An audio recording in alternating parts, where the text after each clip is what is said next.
So, we're going to get started. The title of tonight's presentation is Father Nicola Yanney, His Life and His Legacy.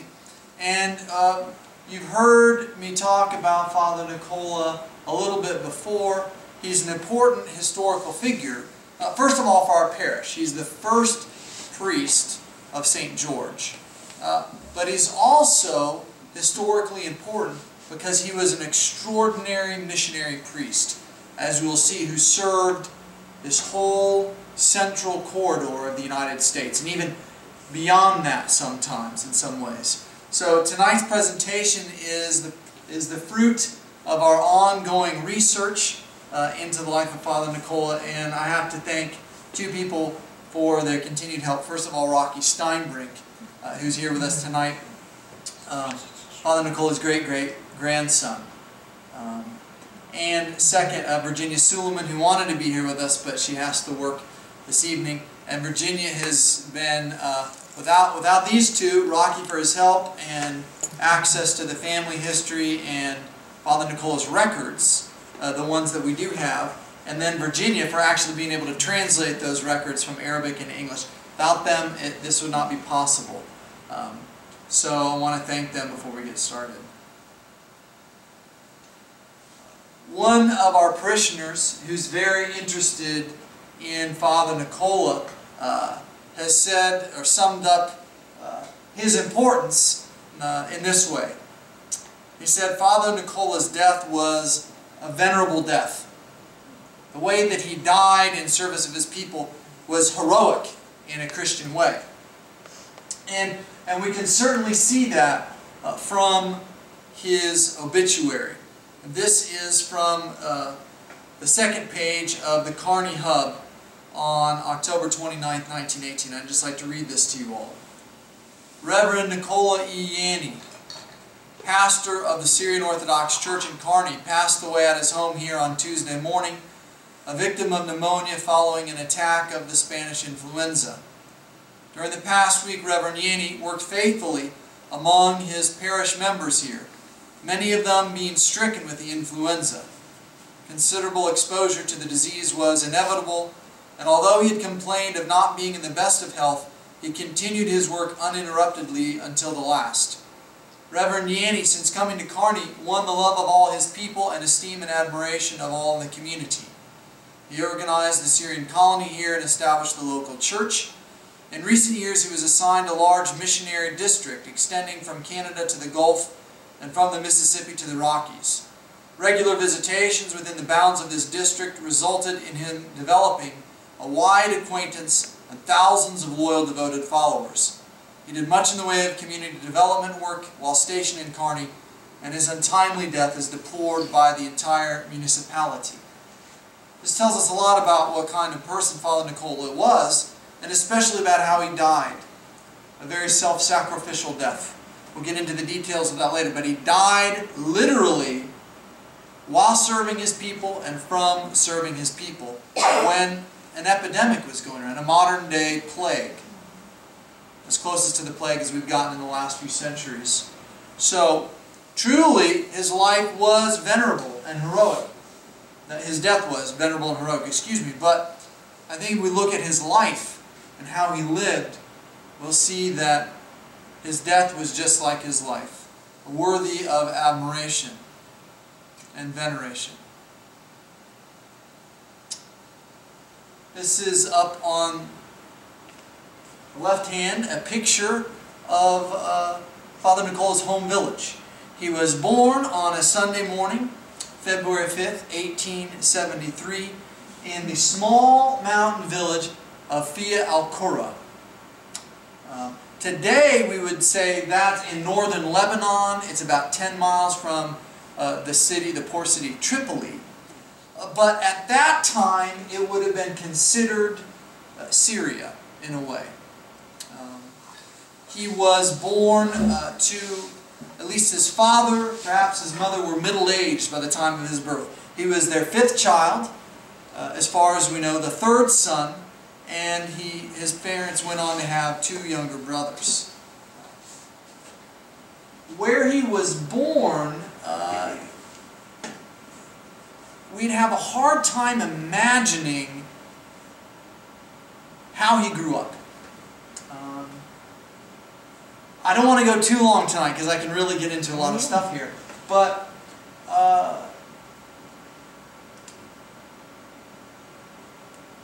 in the minds of the people who lived in this region at that time, there was no such thing really as a national identity. They don't have a nationalism. They're living under the Turks, and they're living kind of in isolated communities of their particular religion. They don't have a sense of ethnicity, really. Today we'll say, oh, well, they're Arabs, they're Lebanese, ethnicity, nationality. But even a little over 100 years ago, this isn't really in their mind. They don't have an identification with a state or a nation. They're second-class citizens living in an oppressive regime. They don't feel a connection across different religions with people who share the same genetic or ethnic background. They have very little. Even amongst the Christians, they're fairly isolated. How they identify or self-identify is primarily family, village, and faith. Where Father Nicola is born, the whole region, even to this day largely, during his time probably entirely, not just his village, the whole region is Orthodox. He may have gone his entire life until he got to the United States without meeting someone of another faith. Orthodoxy was the faith of everyone around him. And not only everyone around him, but his last name, the family name, was identified with orthodoxy. Oftentimes, by someone's name, in this part of the world this time, you could tell what faith they were coming from. Muslim, other variant Christians, particularly Maronite and Melkite, or Orthodox. The village where you lived also often identified you by your faith. Thea, like many small villages like this, was entirely an Orthodox village. So it's a pretty amazing way that he grew up. A homogeneous way, really. That orthodoxy informed every facet of social and family life, and even personal identity. Okay. Father Nicola's parents were Elias and Catherine. They were landowners and farmers. This region has some of the oldest olive orchards in the world. And so that's primarily where the agriculture is focused on, the cultivation, harvesting of olives, and also other vegetables, fruits, livestock, some subsistence living. Whatever they didn't need, they would sell or trade with others.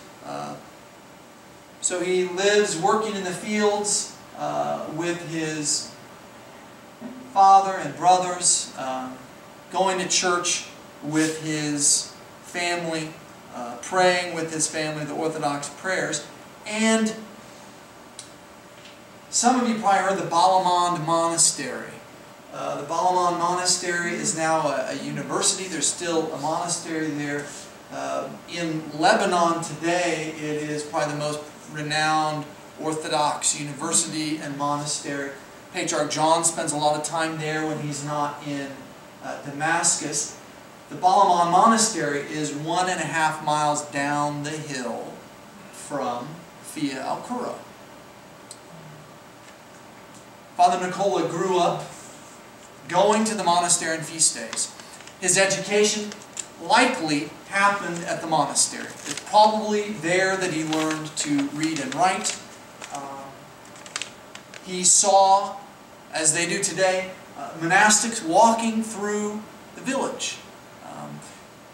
The villagers might have worked on lands around and in the village owned by the monastery. So this monastic Orthodox spirituality is very much a part of his upbringing. And we know members of his family are buried there in the cemetery. So this gives us a little bit of an idea of how Father Nicola grew up. There's a boat. Before we get to the boat, another small village at the base of Balaman Monastery, even closer, is the village of Kilhot. And Father Nicola had family there, some extended family, and that's where a young woman named Martha Albaic grew up. We don't know. It's so close that I imagine they must have known each other or known of each other. But Martha was Nicola's uncle's daughter. So some kind of cousin, some relation of cousin. And at some point, probably during his 19th year, the two families got together, and at that time it would have been an arranged marriage. The engagement ceremony would have happened at the Albaic home in Kilhot. And then, however long later it was, probably just a matter of months, the wedding took place at the village church, St. Simon Church. St. Simon, the stylite, the patron saint of the village of Fia. And we know that that took place, the marriage of Nicola and Martha, in Fia on November 8th, 1892, served by the priest from the village of Fia and two priests from the village of Kilhot. An Arab wedding still today, but even back then more so, a very, very, very festive thing. And when his brother George got married here in Kearney, it was the second marriage that Father Nicola did after he was ordained, they got into a little legal trouble because the party was so loud and crazy. They ended up being acquitted, and they were fine because some young men came and got some beers. And anyway, it was a pretty wild time. Very festive. Festivities leading up to and then after the wedding. But Nicola and Martha's wedding was tinged with sadness because very quickly after their wedding, they left for the New World. They left their home and the family who still remained in Fia. Many of them would emigrate, or a few of them had already emigrated to the United States. But his father, his other extended family, Nicola and Martha, left in late 1892 to never return. They came via steamship. This is really an interesting time in the world. Steamship technology has just developed so that new trade paths are open, and along with that, travel. So, a couple generations before this, the mass immigrations from the Old World to the New World, and especially this part of the Old World, were not possible. But quickly, with steamships becoming very common, very efficient, they actually sent agents from the port cities of Tripoli, Beirut, through the villages. You would have, there were reports of like a travel agent almost, on a donkey, if you can imagine, climbing up these dusty trails and roads, going through the villages, again and again, making tours, and trying to sign people up to get them to buy a ticket to go to the New World and have a new life there. And Nicola and Martha decided to do that very thing. And here's a nice print of the typical accommodations in the steerage that they would have taken. It could be a very nice trip. You might have met some friends, family. There's reports people would get together and sing songs, very excited about going to the New World and this prospect of a new life. But it could also be very miserable. The accommodations might be very poor if it was kind of a corrupt steamship line. And of course, many people got seasick.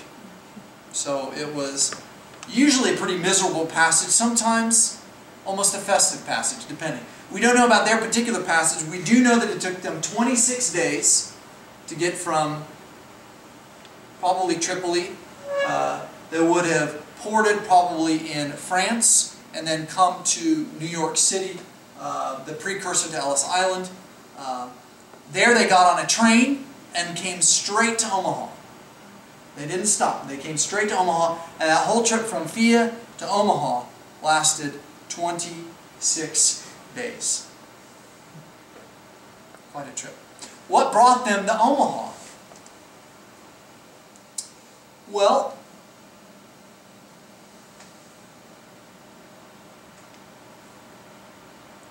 in the mid-1800s, American Protestant missionaries began to go to the Middle East. The Turks would not allow them to proselytize or preach to the Muslims, so they turned to the Christians. They turned to us. And they did good things. They established schools. Like much that goes on in American Protestant missionary endeavors, there were also some problematic things. But it did introduce them to America, and a few people took that opportunity to go to that land of promise that the American missionaries talked about. And one man named Michael Hayek came from the village of Fia. There was a Presbyterian missionary group active out of Omaha, and likely it was that connection that brought Michael Hayek to Omaha. And that subsequently brought many other people from Fia and what we know of today as Lebanon. Okay. When Nicola arrived in Omaha, he worked like so many Syrian immigrants did. The vast majority of them worked as peddlers. They liked to work outside. They shunned factory work and being inside in a factory or in a mine underground, like many other European immigrants did. They came, they liked to be out of doors. They were used to this. They liked to travel. They could, in a way, be almost self-employed from the very beginning. They would find a benefactor, a peddler who had been successful. They would work for him. That peddler would supply the wares, and then their stores right off the boat. They would go wandering the streets and sell wares. And very quickly they would make money. They would do fairly well. Nicola, like so many other Syrian immigrants who took up the peddling trade, some of them would travel across the country, at least across the state. So we know that Nicola was based out of Omaha with other families and young men from Syria and the Middle East, traveling all through Nebraska and the Midwest. And this is how they made their living. We see here a picture of Nicola right after these years with his wife Martha. While they're in Omaha, they have their first two children, Elias, little boy right here, and Anna, their daughter. And then after they moved from Omaha, Nicola was reunited with one of his younger brothers, George, who came down from Canada to live with them. After a few years in Omaha peddling, not long after Anna's birth, so a little while before that last picture, Nicola decided he must have come across some business connections, heard about land that he could rent, saw possibilities in the area. Michael Hayek had come to Kearney in the late 1880s. It was a boom town. It was very profitable in the late 1880s, early 1890s before an economic crash hit the area. But Nicola decided he wanted to return to his family's vocation of farming. So he found this land, and this is actually Rocky and Brock and I went out and by God's grace found this. This is actually the site where Nicola and his family would have moved in 1895, 7 miles north of Gibbon. They rented this land, had some livestock, they had chickens, they sold eggs, they raised pigs, sold pigs. We just found this, I just found this out 2 hours ago. And they did some peddling as well. His brother George continued to have a peddling route between, I think, Alliance and Omaha. And so they lived out here from 1895 to 1904. And this was here where Nicola was reunited with George. They became known and set up a business as the Yanney brothers. They lived, you notice there's nothing here now. We looked, they lived in a sod house, a two-room soddy. So there's nothing there anymore that we could find. Lived very simply. Rocky, what was your impression of being out there? Very harsh. Very harsh. That would be not the spot that I would pick to start. Not the spot that you would pick, but you know, all the spots out there pretty much look exactly like that. So before the days of irrigation and pivots. While they were there, they had two more sons, John Yanney and Moses Yanney. So the site of the homestead from around 1895 to 1904.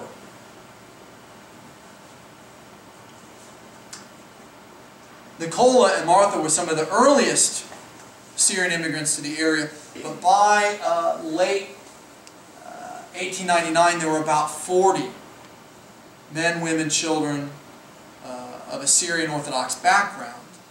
Other family members like John Shada and his family, Mose Shada, others, they would write back and say primarily how wonderful it was to be in a place where you were free to worship as you wanted. They really experienced a lot of oppression from the Muslim Turkish authorities. And we can read in some early histories of St. George from some people who are of this first generation, that is what motivated them to come. Not economic promise. That was certainly a part of what they found when they arrived if they worked hard. But their motivation in coming was religious freedom. Their faith was central to them. They would get together and celebrate feast days. They would take donations. Father Nicola, before he's ordained, is writing down who is giving what he's giving. Someone's donating meat, someone's donating money, and they're having like the feast of the patron saint of their village on September 1st, the Orthodox New Year, St. Simon. Other feasts are getting together, but they don't have a church yet. The first time they come in contact with an Orthodox priest is St. Raphael of Brooklyn, before he's ordained a bishop. Remember, he's ordained in 1904.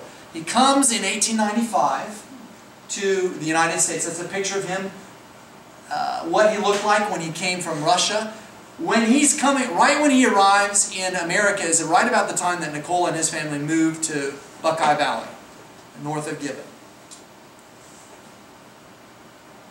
St. Raphael begins hearing about scattered Orthodox communities and begins making missionary journeys back and forth across the United States. And it's on his third missionary journey in the fall of 1899 that he comes to Kearney. He's heard about Kearney and the people here. He's come to visit them. He shows up at midnight from Omaha and he's sick. The whole parish, as you've heard me say, is still waiting there for him. Everyone's waiting there. The Yanneys have come in, or at least Nicola has come in from out of town. He's the one who lives furthest out. The rest of the Syrian community is there. He's too sick to serve liturgy, but he prays with them. He stays up till like 4 in the morning talking with them. The next day, in the early afternoon, he gets in a wagon with a young man and drives, arriving at a homestead in the middle of the night. And we are almost entirely sure that this is Nicola and Martha's homestead. Nicola, as far as we've been able to find, is the only one who lived that far outside of Kearney. Anyone else who lived farther away, it would have been impossible to get there in that amount of time. When he arrives at the Yanney homestead, the next morning he serves orthros and he does the lesser blessing of waters. So he's going out, he's blessing the livestock, blessing their house, the stable, the corrals, the ground, the things they're growing. They come back in, and surely the whole Yanney family comes back into Kearney with St. Raphael after that day spent with him. And that weekend, St. Raphael baptizes 6 children, 4 of whom are the Yanney children: Elias, Anna, John, and Moses. Okay. And that's, as we said, St. Raphael. And that is not the image, because we don't have it, but that's an image of a typical sod house similar to the two-room soddy that the Yanney family would have lived in for almost a decade. And it was 22 miles outside of Kearney. Nicola and George were doing fairly well. I mean, they weren't, not by our standards, but they were doing well enough to help.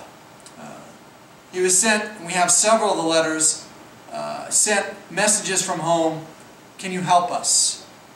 You know, it was a bad year here in Fiat. Can you send us some support? Can you send us some money?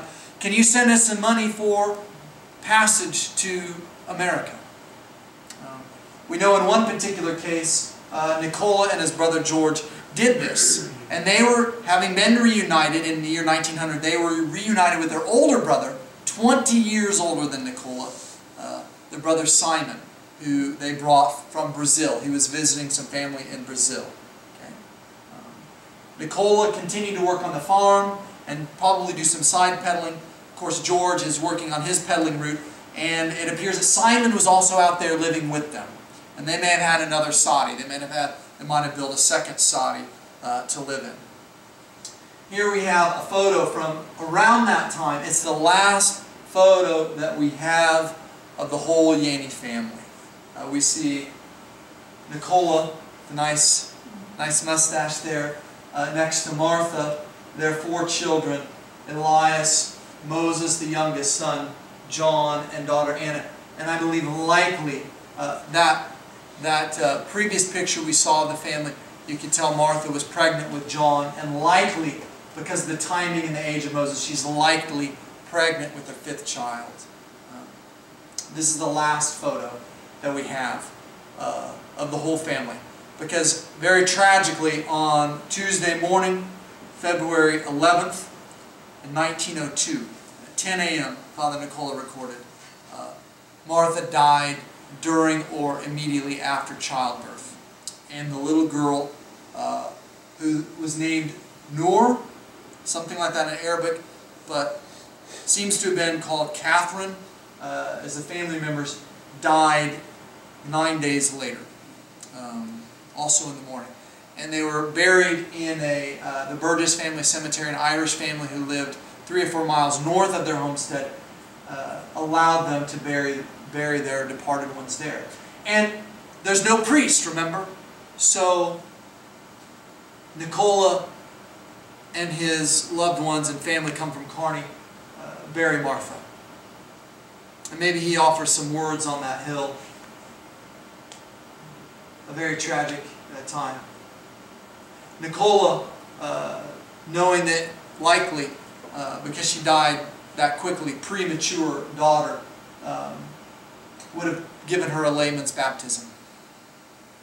So, tragic time in the family.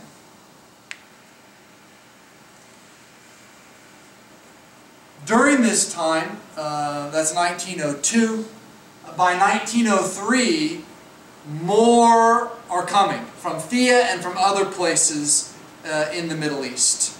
Deir Mimas, around the monastery of St. Sabas, other places.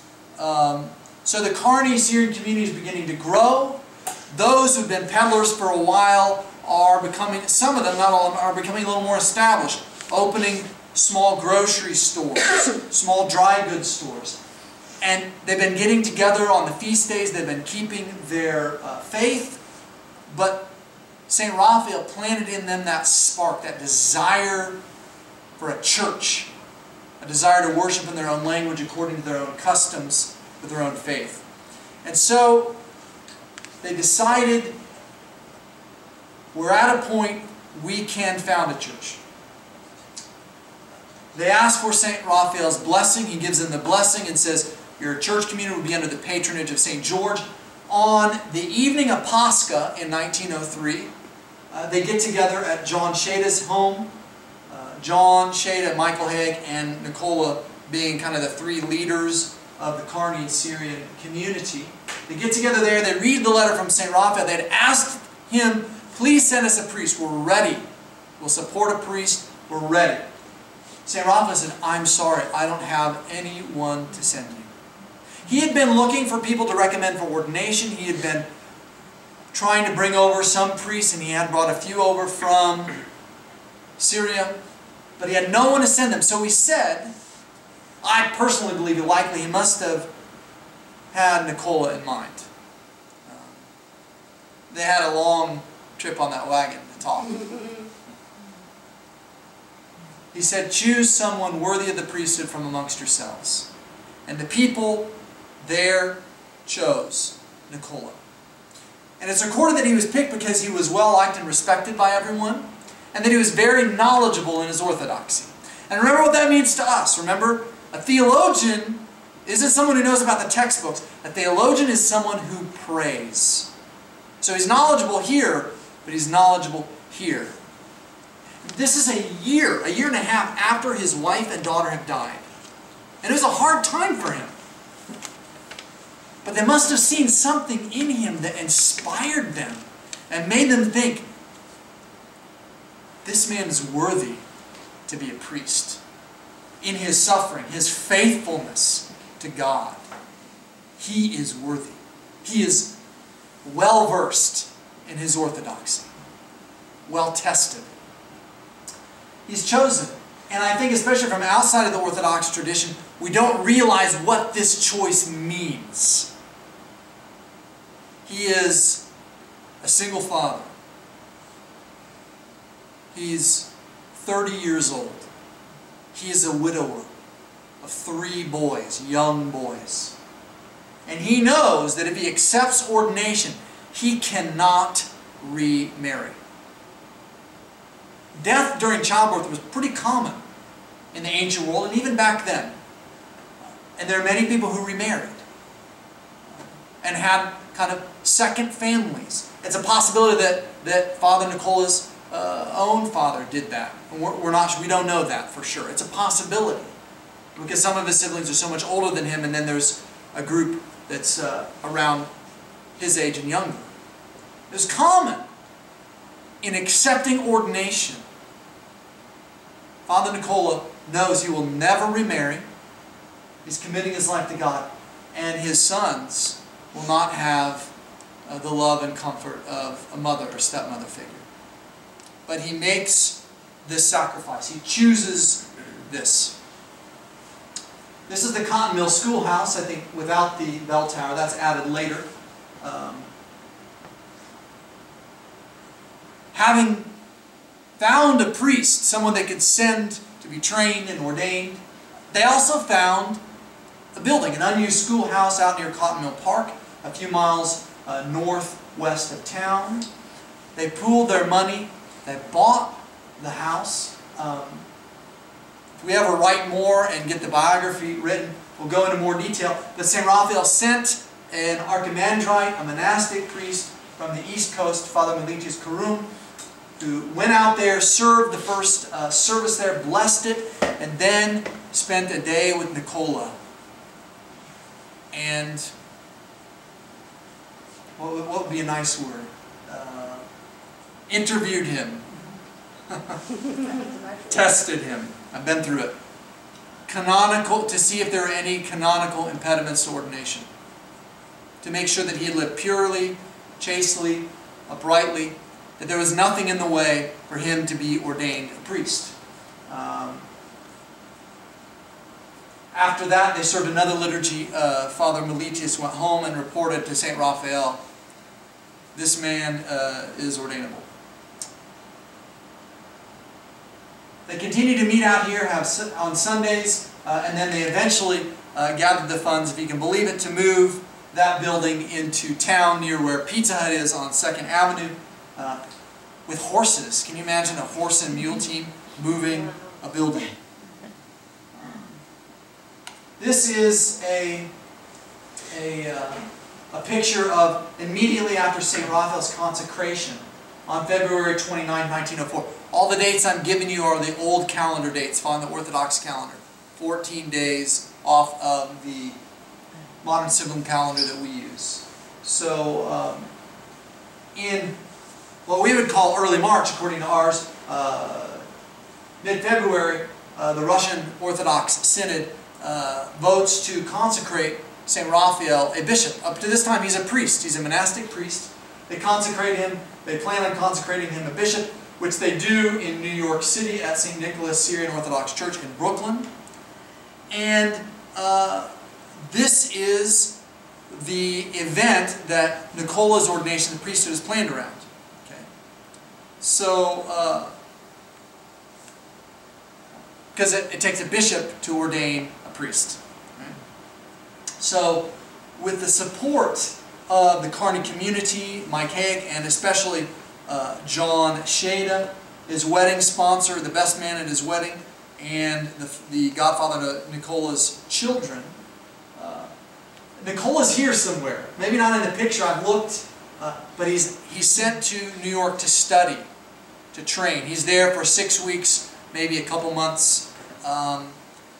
St. Raphael is the first Orthodox bishop to be consecrated, not in the United States, not in North America, in the Western Hemisphere. And a few weeks later, the first man to be ordained to the holy priesthood by the first bishop made in the Western world is Nicola Yanney. On March 3rd, he is made a reader. On March 6th, he is made a subdeacon. On March 14th, old calendar again, on the 5th Sunday of Lent, he is made a deacon.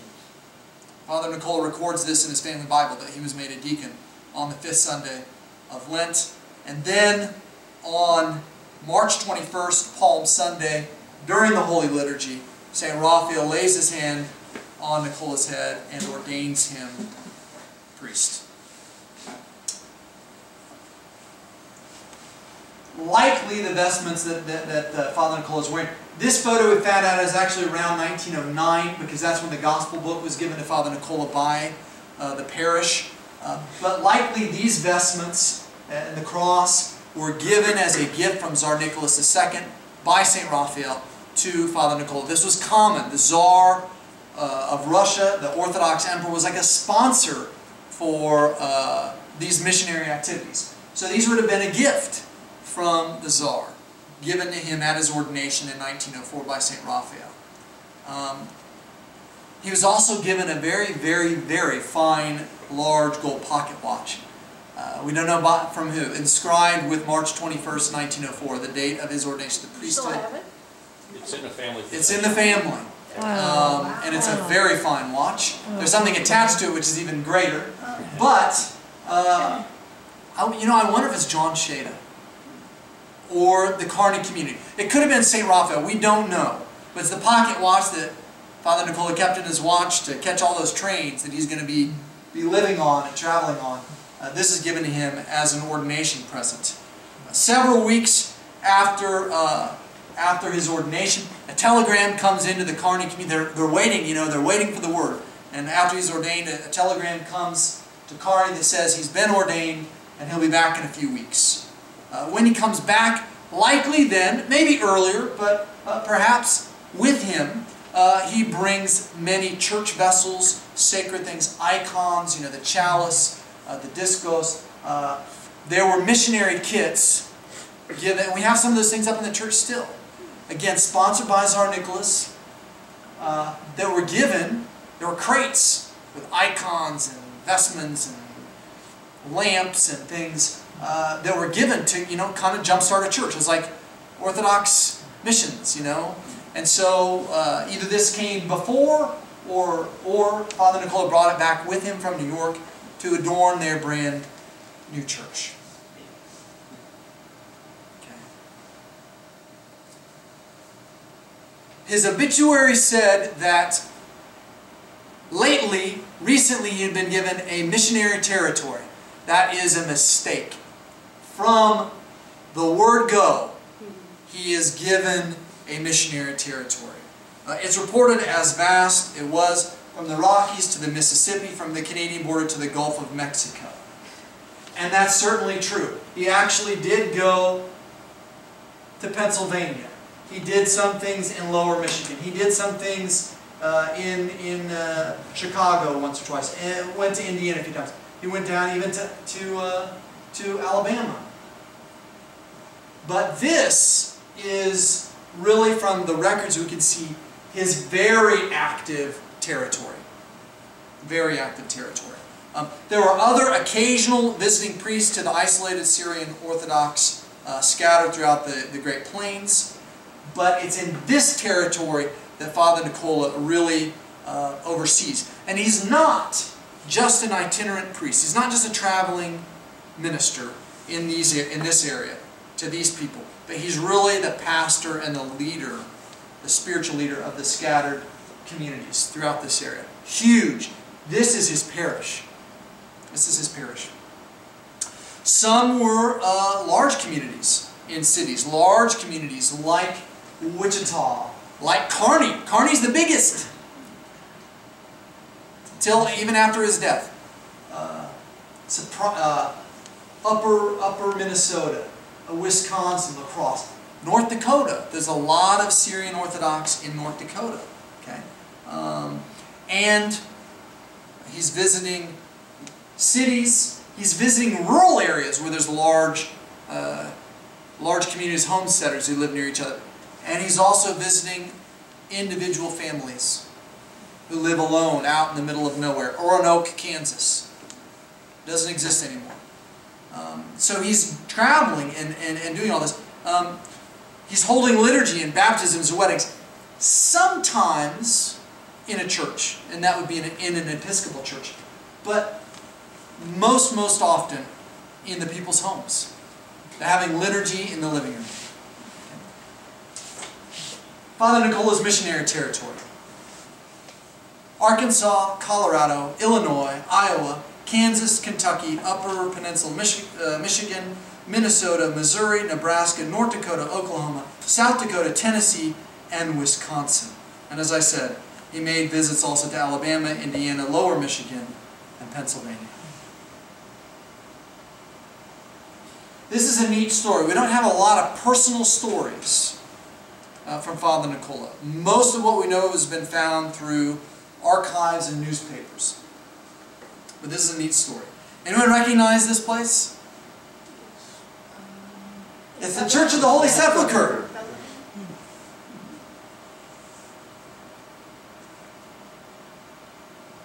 Actually, it's a replica of the Church of the Holy Sepulchre at the St. Louis World's Fair in 1904. They built a full-scale model of the Holy Sepulchre, a really neat fair, the largest World's Fair to date. And they brought many people over from the Middle East, and they had church services. It's a full-scale replica of the Holy Sepulchre Church in the middle of St. Louis. It's not there anymore. It fell apart and was taken down after the World's Fair. Father Nicola, just a few months after his ordination, is invited to come and do an Orthodox liturgy. Here's the church. We can see it right here. To come and do an Orthodox liturgy for the first time in this church. And there are 1,000 people there. Dignitaries visiting the World's Fair from all over the world. The officials from the World's Fair who are putting this on. Curious onlookers. I mean, we're going to see what... I mean, this is an exotic 10 acres of the World's Fair is dedicated to Jerusalem. They recreated the Dome of the Rock and some other things. Full scale. And they're going to do a liturgy. And people, 1,000 people show up. But they changed the rules. Father Nicola shows up says with 4 deacons. It must have been 4 chanters. To get ready Sunday morning for the liturgy. And they will not let him in. Because he has signed his ticket with pencil, and the week before they had changed the rule and said it must be signed with pen. Your pass to get in must be signed with pen. They refused to let him in. And they're running back and forth between the church to say, hey, let us in, what's going on? They're telling the people, oh, he's stuck, he can't get in. So a visiting Monsignor with a couple other Roman Catholic clergy, decide, well, we can't have the liturgy. We will stand up and we will do the Mass. So they steal the show and they do the Roman Catholic Mass. In the meantime, the president, the head of the St. Louis Fair, calls in early on Sunday morning and says, let him through the gate. Let him in. So he gets there. Mass is over. These people, it's now an hour and a half after liturgy is supposed to start. It's over. Father Nicola comes in and tells the people, turn your chairs around. In the Orthodox Church, we do not face the setting sun like they do in the West. We face the rising sun, where Christ will come again from east to west like lightning. Turn your chairs around, and he made them deconstruct and take apart the altar that they had served on the western side of the church. They reassembled it on the eastern side of the church, and he did liturgy. I think that says something about the personality and the faithfulness of Father Nicola, and his patience. And he did a baptism there a few days later. Okay? Just a personal story about his life. Another interesting, something that's kind of interesting and unique to a large degree. For much of his priesthood, when Father Nicola is traveling around, we see a blown up picture here. This is Sam Shada, a friend and family member, Nick Shada's dad. You can't see the details in the picture, but we have newspaper reports about Father Nicola's appearance. He was very traditional. You see him in his kamalafkin, his hat. He's wearing his cassock.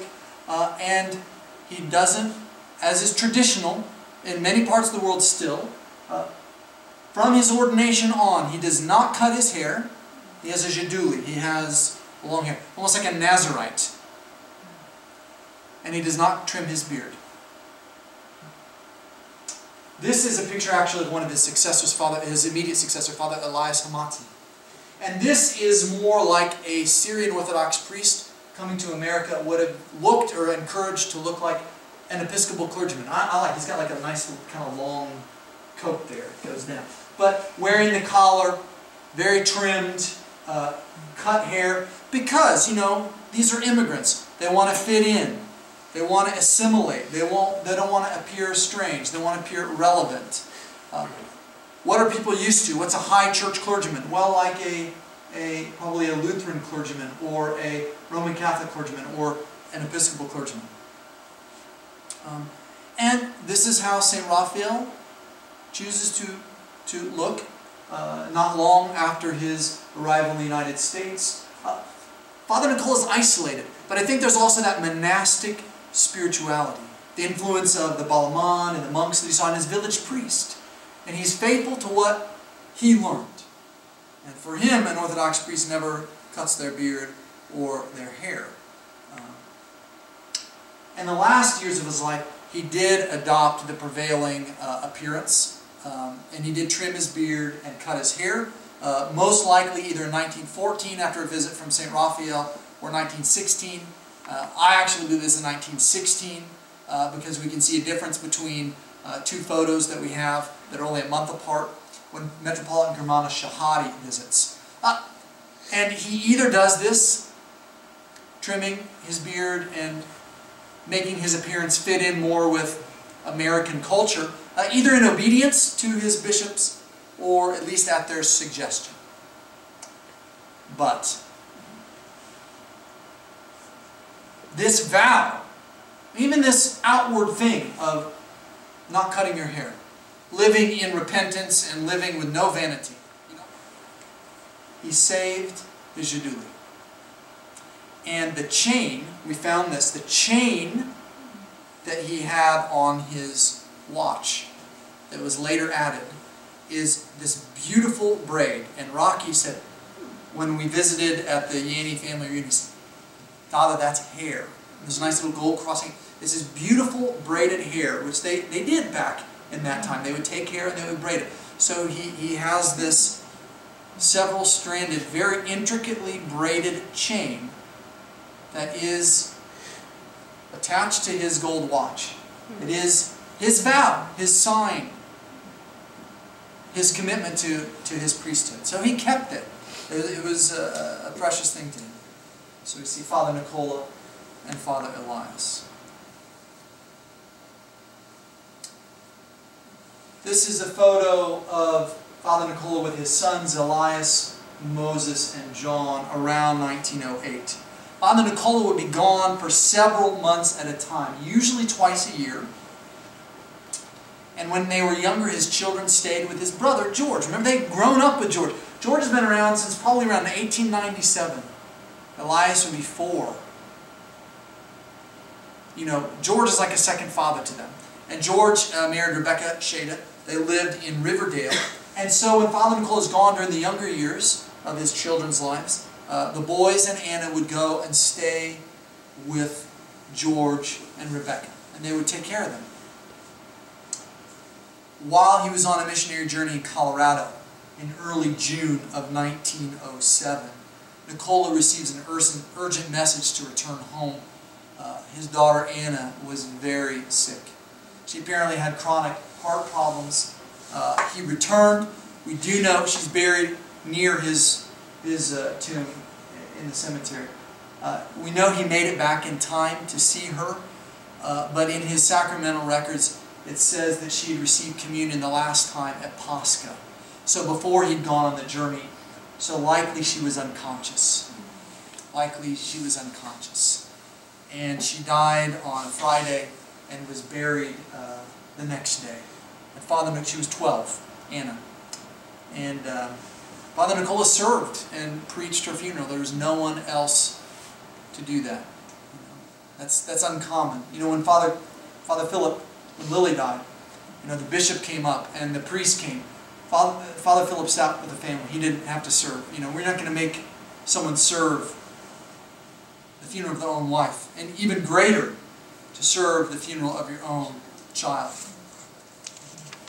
So at this point, all the girls, Martha, Catherine, and Anna, all the women of the family had died, and it's only Father Nicola and his 3 boys left. Yet in the face of all this tragedy, he continues. After this time, I mean, I would be fearful of leaving home again. You know, his daughter died, almost died, while he was gone. And yet, he continues to go out on these months-long missionary journeys because that's his commission, that's his responsibility. Who else is going to take care of the people? Just like St. Raphael took care of him in 1899 and baptized his children. And like that lack of a priest that he felt in his heart at his worst hour when his wife and infant daughter died, he knew what that was like. And I think that formed his priesthood, his vision of the priesthood. That he needed to go and minister to these people, to give them a priest. Because he knew what it was like to both have a priest come to visit him, but also what it was like to not have a priest in the darkest hours. So, this is St. Raphael as he appeared near the end of his life, in the last years. And he returned to Kearney 15 years later. 15 years, Kearney and parishes and communities, this whole region hadn't seen their bishop. Father Nicola had been the one who was the pastor. St. Raphael gave that commission over to Father Nicola. And St. Raphael continued being a missionary in other places, but he really gave this to Father Nicola. And other priests, but primarily Father Nicola in this region. He returns. It's been since 1904. It's been 10 years, over 10 years since Nicola has seen Bishop Raphael, most likely. We have no evidence that he had ever returned to New York. He's too busy. How can he get there? There's a parish-wide meeting. There must have been some tension. Father Nicola had been, the parish council had agreed to pay him $45 a month, and St. Raphael comes, has a parish-wide meeting and says, we're all going to do this, right? We're going to pay Father Nicola $45 a month. Even in 1914.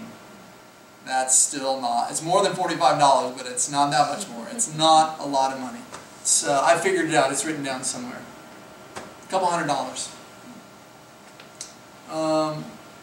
And a part of that salary was he had to be incarnate at least, not at least, 8 months out of the year. So he's not here 8 months out of the year. Almost, but the demands on his time, travels. So 8 months out of the year he needs to be incarnate. 2 months in the winter and 2 months in the summer is when he travels. And he kind of sticks to this. And at this point his missionary territory is shrinking a little bit to what we saw, because there's some other parish communities, there's more priests coming to visit them, so on some of the edges of his territory, some of the outlying areas, there's someone else there to help. He's still going. But they also founded an Arabic school for the children to teach them Arabic and to teach them Orthodoxy. They met at the church. And for those who could afford it, St. Raphael said, Father Nicola is teaching your children every day after school when he's in town, so you must give him 50 cents per month per student if you can afford it. So Father Nicola taught the children. And then there were plans. There's about 180 people now to 200. That's the size of the parish. Church is too small. So there's a plan. We needed to build a new church. And the plan is, so the original schoolhouse has been refurbished, is right there. It's right next door. It's on our side yard. The plan is, have the church there, build this church. And he had a fairly good idea of the size and what they wanted. This church here. And then reconvert that building back into a full-time schoolhouse for the children. So this vision of educating the kids in their culture and in their faith, keeping that building, having a new church. Okay? So, Father Nicola said, we're planning on building it, we're starting next year. Okay? All that gets changed. St. Raphael dies. He returns from we're one of the last parishes he visits. He visits a few more. He returns to New York City. He gets sick. Immediately after his return, he's exhausted. He had suffered from some heart ailments, and continues to decline very rapidly, and he dies in late February of 1915. That's a photo of a liturgy, after a liturgy before his funeral. He lies in state for about a week. Father Nicola gets the telegram. He's shocked. Says that he had, I forget exactly how the paper says it, deep feelings, deep connection with the bishop who ordained him, with St. Raphael. But he decides, he doesn't think he's able to go, but he does. He's able to go. He arrives after this picture is taken. He's there for St. Raphael's funeral, which he returns a month later. Father Nicola visits some family out on the east in Pennsylvania. He goes to New York as well. Visits his sister in Monessen, Pennsylvania. No, not Monessen. Johnstown, Pennsylvania. And he's gone for a month. He comes back, and there's a beautiful newspaper article. He describes to the reporter that it is the most magnificent sight he's ever seen. St. Raphael's funeral. Most magnificent sight. Thousands of people. 300 New York police officers riding a mounted regiment.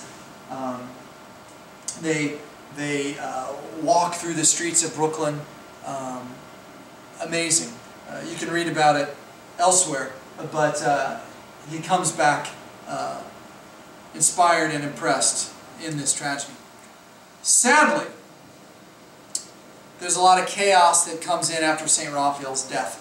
He kind of held the whole archdiocese with the Syrian Orthodox mission together. There's 29 communities now, parish communities, and other communities that haven't developed into churches yet.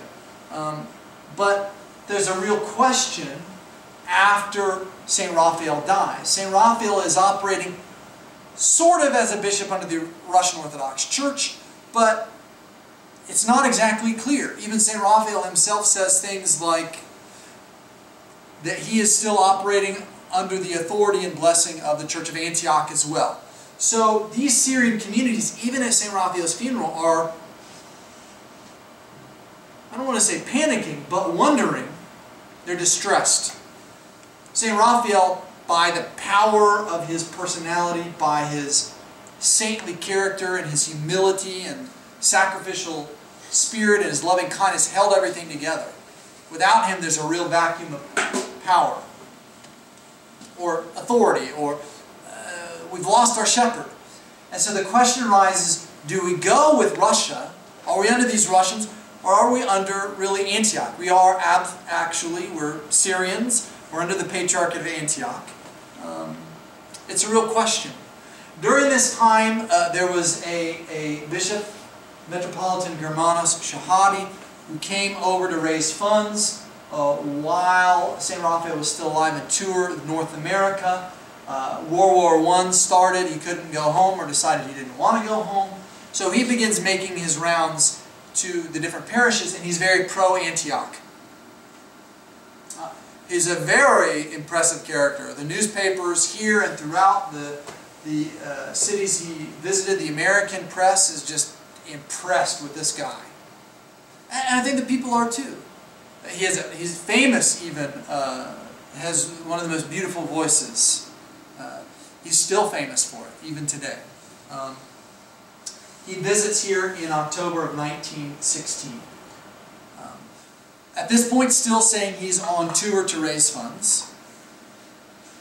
But 1 month later, we see, here's Elias, here's Father Nicola. You can tell he's trimmed up a little bit this time. Here's Metropolitan Germanos. This is the parish in Ironwood, Michigan, where Mary Abraham, a beautiful young woman, is from. She's a relative of the Yanney family, and it's time for Elias, Father Nicola's oldest son, who's would be 23 now, I believe, turning 23. It's time for Elias E.K. to get married. Yanney Park is in their memory and their honor. Elias E.K. and Mary Yanney. By the efforts of the Yanney family and the community. This is their wedding, and Metropolitan Germanos shows up. Because a priest's child can actually have the special blessing of having the bishop marry them. It's a special thing. So Metropolitan Germanos comes, and certainly again endears himself to this community. This is a community that Father Nicola had served. These are also, the core are people who have immigrated from Thea, so friends and relatives. Elias and Mary had never met before the wedding. There's a story that she had a friend who was very upset that E.K. was coming, and they were going to scare him. And so he got some friends, and they went to the train station. And E.K. had never been to Ironwood before. He probably heard of these people. He never met them. Father Nicola is visiting here twice a year. He knows these people. And some of them are, again, family. Not knowing Ironwood very well, he mercifully steps off the wrong side of the train onto the other platform and never meets the thugs that have come to scare him, send him back to Kearney. So Mary and E.K. are married. They're both probably a little startled and a little shocked and maybe a little dismayed, but they quickly grow in their love, have 9 children, become pillars of the community and of our church community. Immediately after the wedding, there's no rest for the good. There's no rest for the wicked either, but there's no rest for the good and the righteous. After the wedding, immediately Father Nicola is on the road again. Missionary journeys. And a few days later, E.K., Elias, and Mary return to the small house just south, 1 block south of the church, where Father Nicola lived with the boys, and now Mary lives with him, all together in that small home. November 12th, 1916.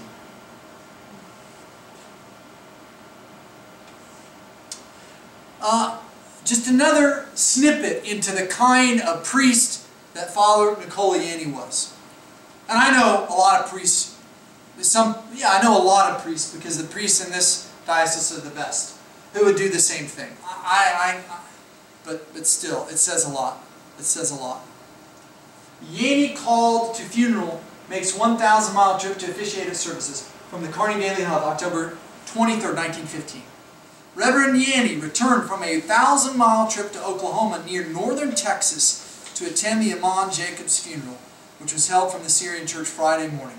Jacobs was killed being trampled to death by horses in Colorado while plowing beets. He's one of the people in the Walsenburg or Trinidad area in Colorado, or maybe Abel, Colorado. I haven't tracked down, but southeastern Colorado, where Father Nicola is visiting often. He's killed this young man, and they shipped the body here to Kearney to be buried from the church. And Reverend Yanney was called from his regular visitation trip.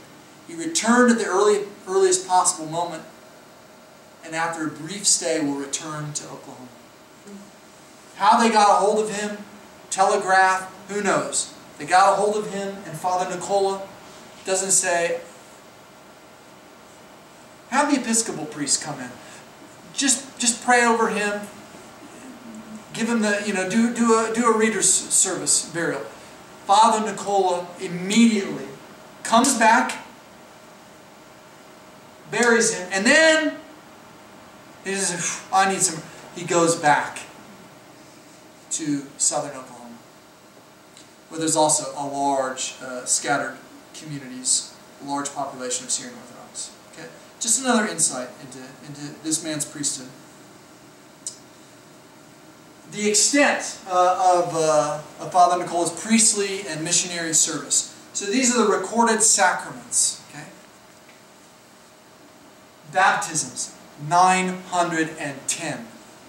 And remember, there's a slew of 38 in a row that he does in a small town in Brinkman. He stays there for like 2.5 weeks, 3 weeks. Brinkman, Oklahoma. But these baptisms are done 1, 2, 3 at a time, 4 at a time. In this city, this state, that state. So 910 is a big number for me to think about. I will not baptize nearly that many people in my lifetime if God gives me many years, which I need for repentance. So pray that I live to be 150 and repent of my sins. But maybe not that long. He's doing this 1, 2, 3, 4 at a time. All over, 910. That gives us some idea. Chrismations. Obviously he's doing baptisms and chrismations together. Chrismations of those who have been baptized in another Christian tradition. 10. A couple were children. Some were older children, 15. Some were adults. So people embracing orthodoxy later. So there's even converts back then. Marriages, 107. Again, that's a lot. And funerals, 36.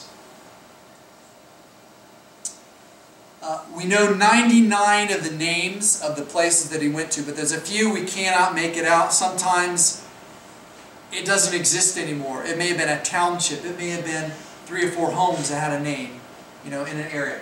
So Father Nicola visited over 100 different communities. In how many years? 14. 14 years. 14 and a half years. But no, remember, he's got some of these, like Dothan, Alabama. We know that he only went to, well, as far as we know, he went once. Hottsdale, Pennsylvania, twice. But most of these are on his circuit. So he's not visiting 100 different places, like he went to 100 different places. He's going to 100 different communities repeatedly. Okay? And sometimes they change because people move. Okay? But I say this, where we know he went is from this. That's all we know from where he went. But I know he's in Wichita times when he's not doing baptisms. So we know his journeys from his sacramental records. But what about the times when he went to a place, they didn't have new babies there that year? There were still Orthodox Christians. He went there and he did the liturgy and he heard confessions. So his travels that we know of are just the sacraments he performed, not where he went and did liturgy. That's even more.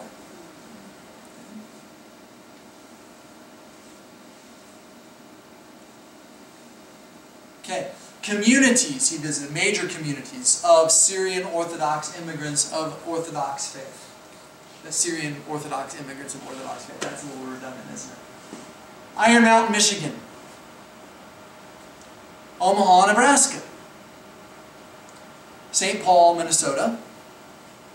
Williston, North Dakota, up in the northwest corner of North Dakota. A large population of Orthodox there. Rugby, North Dakota. McCluskey and Denhoff, North Dakota. I've been to North Dakota, but not as far as these places. It is a long way away, but with a car, it's a long way away. Driving well over the speed limit, it's a long way away. Walsenburg and Trinidad, Colorado, and Oklahoma City. These are the major ones, but there are many smaller places that he goes. Tryon, Nebraska, O'Neill, Nebraska, Bassett, Nebraska, Brinkman, Krebs, Oklahoma, Henrietta, Oklahoma. Where I need La Crosse, Wisconsin, the big one. Parishes that developed that he was the visiting pastor of. That he was the pastor of. He may have only been there a couple times a year, but he really was the pastor. St. George Kearney, well, he was here a lot. St. Simon Church in Ironwood. St. George in Cedar Rapids. I don't have Cedar Rapids on it. What am I doing? Oh well. That would be redundant. St. Elias in La Crosse, Wisconsin. St. Thomas in Sioux City, Iowa. And St. George in Wichita, Kansas. The cathedral, he was the visiting pastor of our cathedral. They even say in a Lebanese reunion from the time, he was like the leader of the community.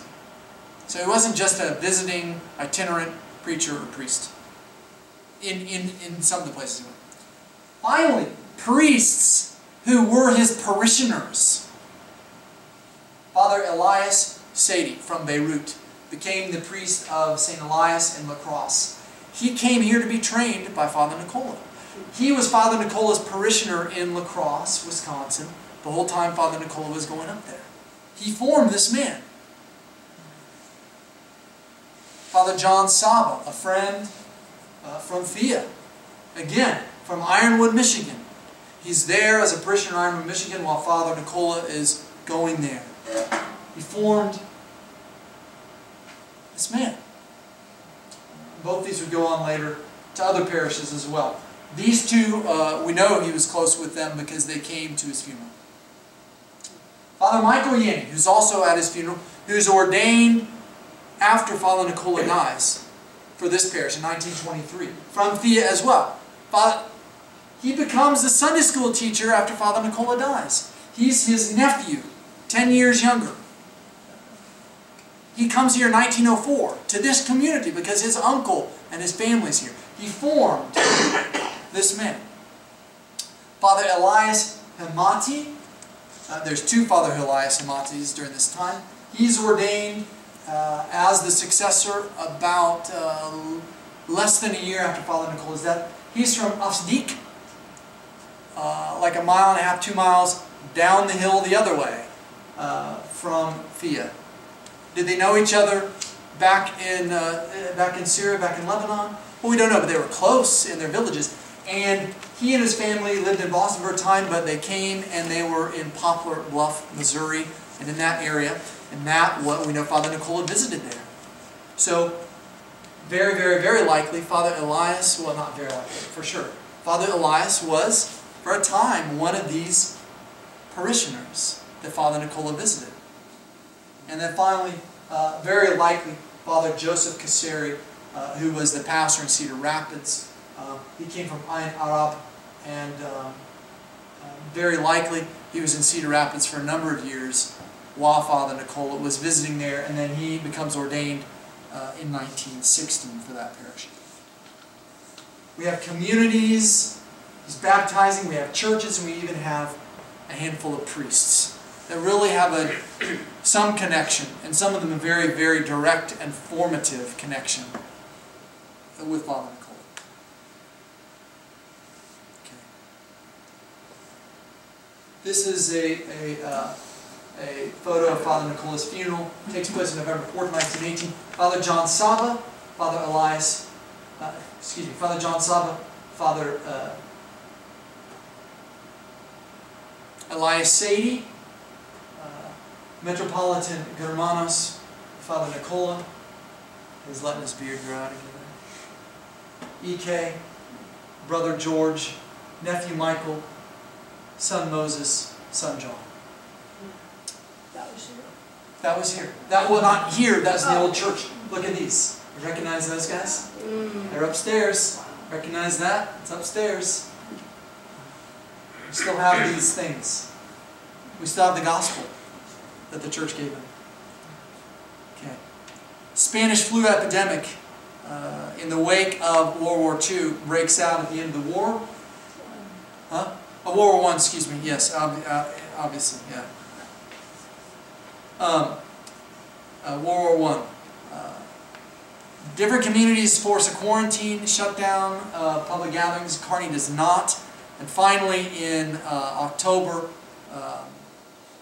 the state forces quarantine, which means all public gatherings of any kind are forbidden, which means even no church services. A lot of people were dying. It was very scary. They were doing things like pouring formaldehyde in the streets. They didn't know what to do. During this time, no church. So Father Nicola visits his parishioners who are sick, and he's bringing them communion. And obviously, if they're really sick, he's hearing their confessions. He's bringing them unction. And he becomes sick as well.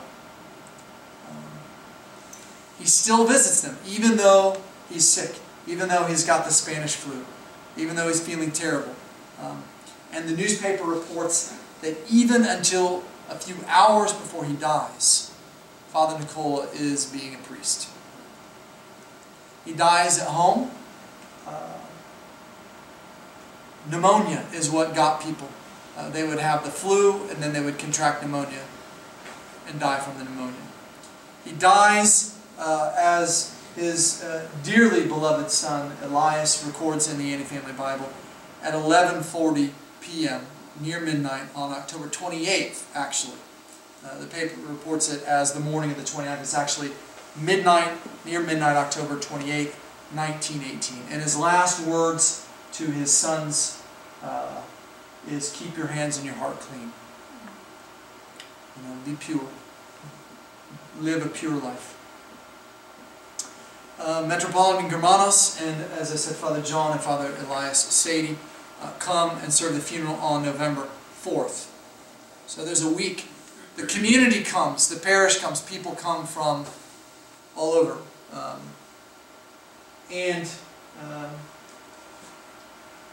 The day after his funeral, his daughter-in-law, who lived with him, took care of him, cooked for him, cleaned for him. Maybe, we don't know, maybe nursed him while he was dying. Gave birth to his first grandchild. The day after he died, a little girl named Martha, after his wife. So we've talked about his life. We come to his death again, and I'd like to read this second obituary that we found. Reverend Yanney dead, passes away at his home in this city Tuesday morning. For the past 20 years, Reverend Yanney has been a most familiar figure on the streets of Kearney. During that time, many noble and worthy deeds can be placed on the proper side of his ledger, but such is to be no more, as death claimed him Tuesday morning, October 29th. Coming to this city 20 years ago, he at once set about in the organization of a Syrian colony and later established a Syrian Orthodox church. From that time on until his death, he lived and worked for his people and church, doing good wherever he went. None who knew him spoke other than good of him. He held his people in his confidence and never missed an opportunity to speak to them, encourage them, and help them. During the present quarantine for Spanish influenza, several of his people were afflicted, and although not feeling well himself, he called upon them to encourage them in their affliction and giving them what attention he could. This work he continued until death called him Tuesday morning. That his people will miss him, and that his familiar figure will be missed upon our streets is certain. These words are not from his people.